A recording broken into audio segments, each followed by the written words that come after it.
Hi there, welcome to Sunnyside Journals. I'm Catherine. I have a flip through of an unusual journal I just recently finished. I created it from a Better Homes and Gardens binder, 1951 edition. And I had a lot of fun. I actually wanted to replicate a binder that I made for myself. I call it my desk book. And it's basically a working binder for me. This binder, although I set it up the way I liked my binder, the possibilities are just endless as to what you want to use it for. Maybe you do want to use it as a gardening diary. Maybe you want to use it as a birthday reminder book or something to that effect. You're going to see when we get inside that it has endless possibilities for what you want to use it for. And the nice thing about a journal is when it's full, you can open it up, pull your papers out, and store them away and put fresh papers in. So let's get started looking at it. So, as I said, this is a 1951 edition. It was in very good condition, but it did have some tiny little splits here and here. They were just the surface fabric, and I don't believe that they were interfering with the sturdiness of the book, but I didn't like the way they looked. So I put some lace over the seams, so now it looks pretty. I didn't want it to distract from how beautiful this artwork is on it, so I just found a nice little lace that's pretty well the same color, and that camouflaged the little tears that were there, and I think it looks really pretty. So as I said, it's going to be a workbook. I've put in some bulldog clips, you can see. Oh, by the way, if you hear thunder, there's a humdinger of a storm going on outside my window right now. So fair warning, and it could scare me. Anyhow, so what I did in this book was I refilled it with just fun things. I made the dividers functional, and I just sort of went with the spirit of it being a gardening book, but you'll see when we get into it that it really can be any book you want. Now, the original copyright date was on the original end papers, which were not nice at all. So, in an unusual move for me, I opted to cover it up. I guess if you want to tear this off, you'll find the original copyright date underneath around here. But just so that you know when this book was published, I stamped down here 1951 so that you know. Most of the color photos you see and some of the little drawings actually came from the original text block. The text block itself, because the papers were so thin, they were in poor shape, but I did manage to make use of quite a few, and I also saved quite a few of the full color photos, and this will be going along with the binder to the new owner so that the new owner can decide what they would like to do with it, if anything. So they're all together. These were the nicest ones that I thought if I were going to keep making things, I would use them. Just full color pages from the 50s. So they're lovely. And I think you could have some fun maybe with these, or maybe in a different project. Who knows? So these will go along to the new home. So starting off right here, I made a pocket out of a drawing that was in the book. So you can see, you can just stash things in there. I don't like to send a journal home with empty pockets. So I've put in a page out of a butterfly watching book that I have that's from the 1920s. So I just imagined that maybe the gardener was spotting butterflies and wanted to know what they were and tucked that into the pocket.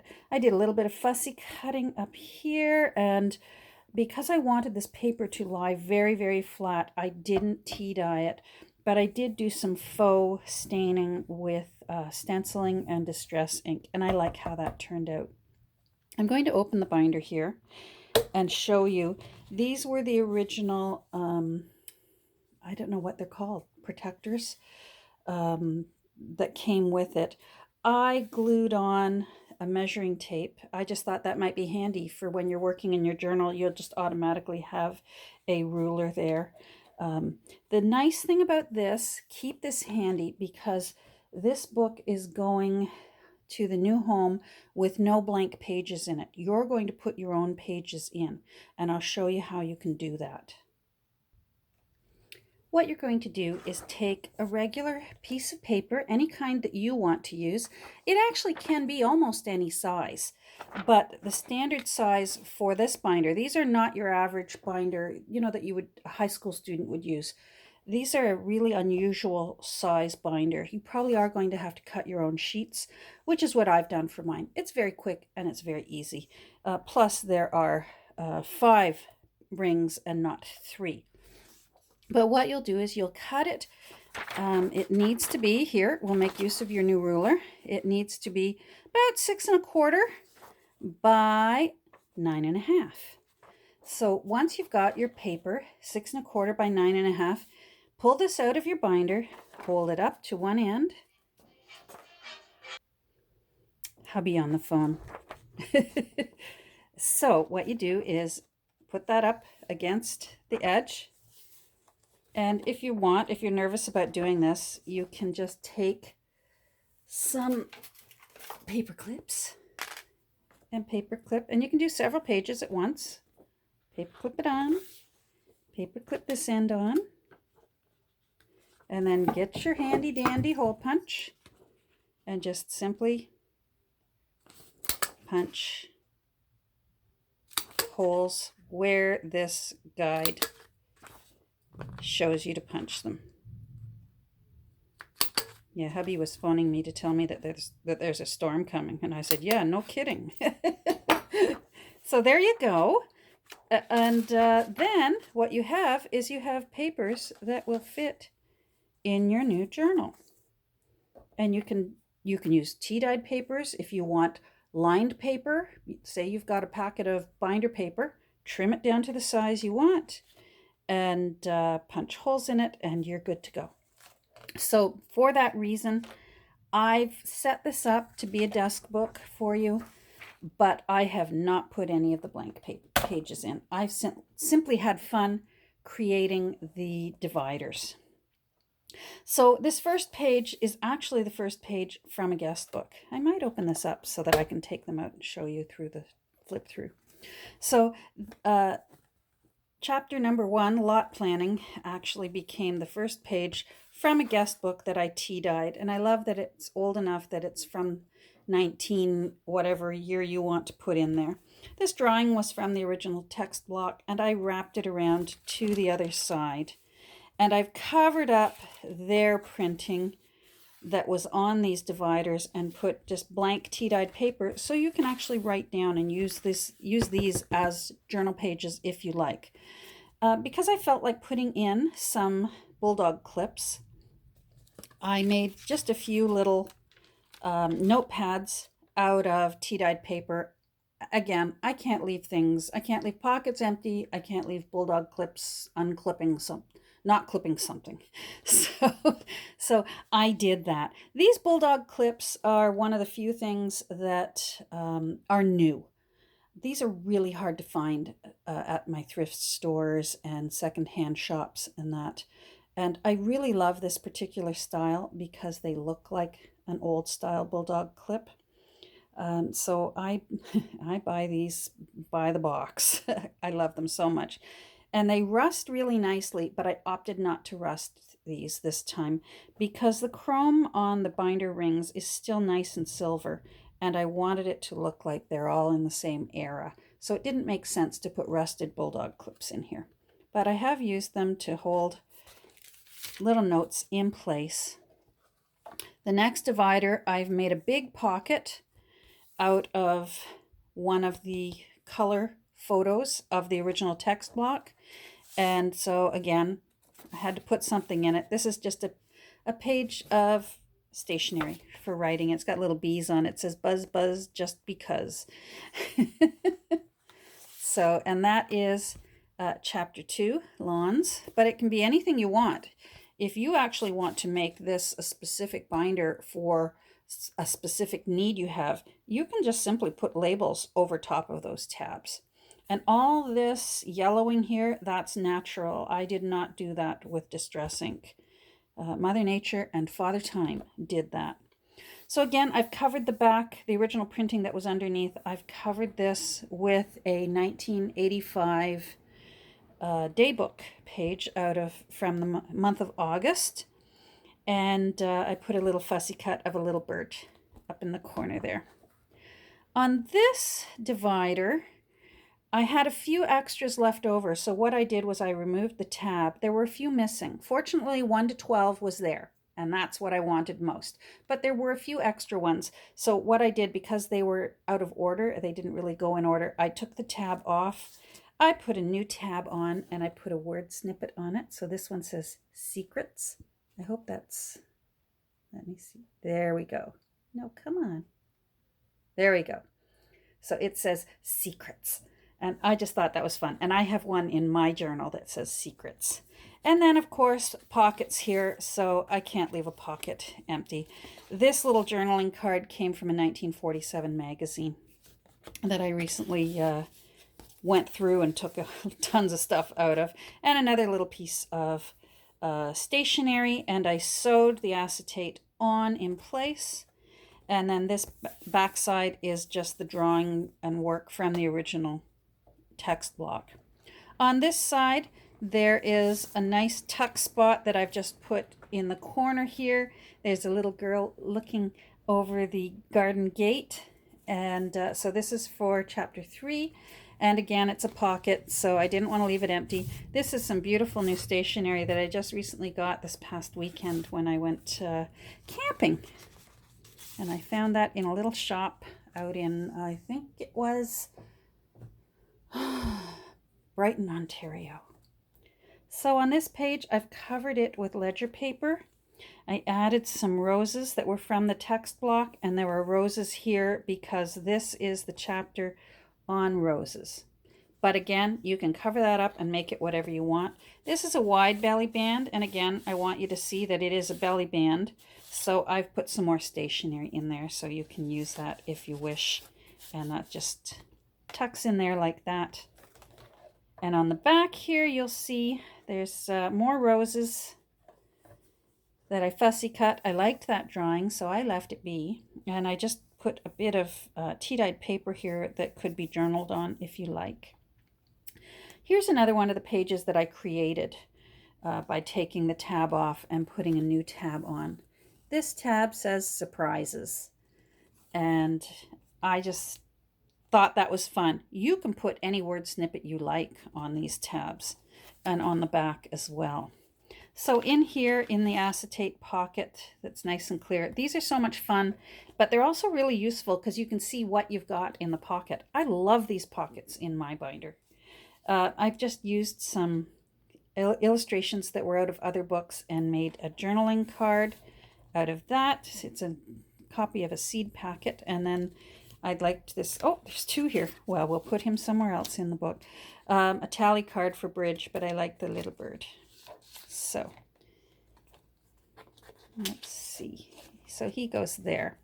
Now, when you turn the page, imagine that these are closed. It's just easier for me to have it open for now. I made a tip out here from a small recipe card file divider, and I glued it in with old vintage measuring tape so that it can flip out. I lined it, let me show this. I lined it with some tea-dyed tiny binder paper. This was a sticker out of a 1940s sticker book that I found on one of my thrifting escapades. And I just love this little young lady. She looked like she's heading in from the garden, and she's picked a bunch of flowers and going to probably help Mother arrange them in the house. So I used the word snippet, Sweet as a Rose. Now again, I have made a little removable notepad just out of offcuts from other journals I've made. I even save, when I have to trim paper, I save the ends. You never know what you can use it for. So I made a little notepad, and there's a fussy cut here of a little bee on a red clover. And I really love how this divider turned out. Here's another divider with a big pocket made from one of the photos in the original text block. I've just put a great big huge index card in there. Let's put you back. Now when you flip this over, there's bullet journal paper from one of my old bullet journals. A little hummingbird up here that I fussy cut from another book. This is chapter 5 on shrubs. And then I've made a little tip out here, a little flip out, and you could journal on the back in there or hide some little secrets if you want. And I thought that turned out cute too. This was from a book that I have of recipes from Crabtree and Evelyn, and they had a lot of labels from their products. And this was for strawberry preserves, and I just loved that. So, and some people are lucky enough to grow strawberries in their gardens. More tea-dyed note paper tucked in behind this belly band. And again, I've used tea-dyed paper. This is from a book that I had, an empty yacht journal for a boat. And just a little bit of collaging here. This is a tea-dyed envelope, and I turned it into an insert to put into the journal. So I added fabric along here and put eyelets and a bit of sewing. And then I made it look like an envelope. So there's some stamps there from other countries and a little return address label. This company doesn't even exist anymore, but I found their stamps at a blue box store in town and stamped it a bit. And then what I did was, here, let's put it in as if it's in the journal. So that goes right there, or wherever you want in the book. And then you can undo this just like that. And then inside you can keep other things. My envelope that I have like this in my book, that's where I keep all my receipts when I have to purchase supplies for the year. And again, for my book, it starts off empty in January, and by December it's chock full of papers. So again, I can't leave it empty, so I just tucked a little page out of a book on flowers. So let's just do that. This page here, chapter 7, is vines.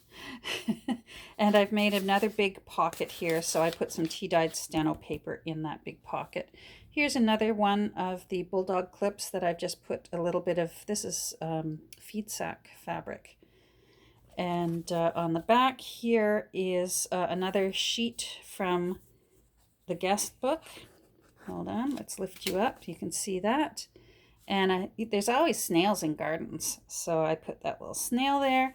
And then I made a little tea-dyed notepad, again from offcuts. This is from a book I have. It's a 10-year gardening journal that I found on one of my trips, and I've been pulling it apart and tea-dyeing it as I need it, and these were offcuts, so I sewed them and made a little notepad and put them there. Here's another acetate pocket that I've created. And again, to just put something in there. This is actually a blank card from a flower shop. So I tucked that in there. You can do what you want with it. Here, we'll put him in there. There we go. And this one, I put the word snippet. It says discover. Let me see if I can pull that in. There we go. Discover. I thought that was appropriate. All these wonderful little whale tail tabs came from Valentina. So thank you, Valentina. I did a little collaging here because I thought these two looked very similar in color and complemented each other. This came from the original text block.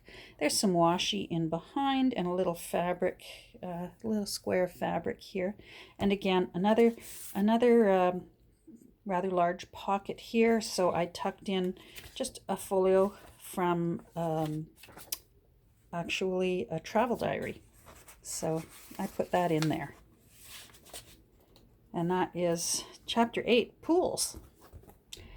More tea-dyed paper on this side covering up what the original printing was. So a little fussy-cutted bird is looking up and waiting for you to write whatever you want on there. Here's another tuck spot on this side with some flags. And again, I tucked in some tea-dyed paper. You can do whatever you wish. On this side, this is one of those pages out of the gardening diary that I have.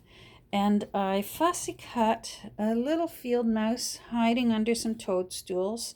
And there were extra ivy leaves, so I added extra ivy leaves, and then I put a few up there too. And I really love how that page turned out. And I like its location because I think the toadstools here, it gets your eye looking into threes with the color, and I just love that. Now this tuck spot actually has a window, and I put some acetate behind it. So I just tucked, this was out of a Beatrix Potter daybook, so I tucked that in there for now. You can put whatever you like in there. So this is Chapter 10, Walls. And then on the other side, there's some tea-dyed steno paper and some flowers. These purple flowers, they look like hollyhocks, but I don't think they are. So I don't know what they are. And I cut them up. I cut the page up before and got rid of the page that said what they are. So maybe you'll know what they are. On this page, another big tuck spot. So you'll notice that every single divider page has some kind of a pocket or tuck spot on it. I put a label here. You can put whatever you like on there. And there is a stamp from Singapore. It's got a little bug on it, which I rather liked. And then some tea-dyed paper. It says Gardener's Notes on it. So that's just there holding that spot. And again, tea-dyed paper here. This is a page out of an old dictionary. And I liked it because it had two birds on it and a little bit of washi, because the washi complemented the African violets that are on the facing page. Eventually there will be papers in here, so they won't necessarily, you won't know that they complement each other, but for the time being, we know. I've tucked in some tea-dyed bullet journal paper in here. This again is from the original text block. On this side, I used the circle that I cut out of the previous tuck spot where I put in the acetate window. So I still used it, and I made a tuck spot here. This is just a random number. I like numbers in journals. And of course, this bookmark is more for a traditional book, but I can't send a Sunnyside journal out without a Two Nanas bookmark. So I thought I'll put the Two Nanas bookmark in here. And if you've got other books you like to read, I hope you'll enjoy using Two Nanas bookmark, maybe in one of your books that you're reading or in your own journal. And here's the second one of the guide that was originally in the back of the book. I didn't make these. These were in the book originally. And they're actually, I was hunting for bugs yesterday, and there actually were some bugs in the text, in the text block. If I had just looked a little bit further, I would have found them, and I did today. So I put one of the bugs there, and you'll notice at the beginning, one of the bugs is there. Here's the other side of those flowers that sort of look like hollyhocks. And this butterfly matches the butterfly that's on the front page. And again, this is vintage journal paper, or ledger paper. Gifted to me from Kelly. Thank you, Kelly. And I usually will do my little signature and the year that I made the journal in the back of my journals. So, and there you can see this butterfly matches. And there's the other little bug that I said I found, a couple of bugs in there. I love the way this book turned out. It's prettier than the one I use, but that makes me happy too, because that means that hopefully someone else is really going to enjoy making use of this, whether it's as a journal or whether it's as, maybe you run a little business and you want to keep track month by month of what's coming in and what's going out, or, You got a big family with lots of birthdays and anniversaries that you want to remember, you could perhaps use it for that. Possibilities are endless. So this journal will be up for sale in my Etsy shop. If you're interested, you could go over and take a look. The link for my Etsy shop will be down below. It probably will be up within about an hour or two of posting this. I will put a notification on my Instagram account. And of course, if you follow my Etsy shop, Etsy will notify you when something new goes into a shop. Usually you'll get that little notification from Etsy, and they'll let you know when it's there.